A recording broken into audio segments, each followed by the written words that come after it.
Hello everyone and welcome back to a new video. Today I will continue working on my old mini lathe. I still need to install the lead screw to give me more control over the feed rate.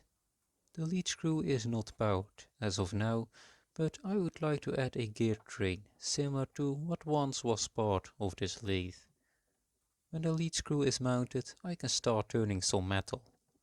Before really putting it to use, I want to add some more things like locking handles for the carriage and cross slide, a way cover to protect the bed and a solid tool post so I can use the quick change tool post, which is a little bit too high right now when mounted on the top slide.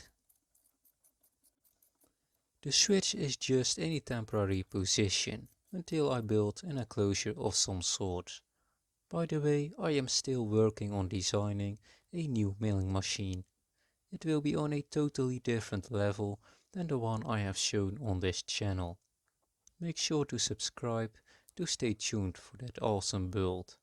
I will be posting updates every now and then. For now, I hope you will enjoy the video and please consider leaving a like or a comment.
Your love is what I need.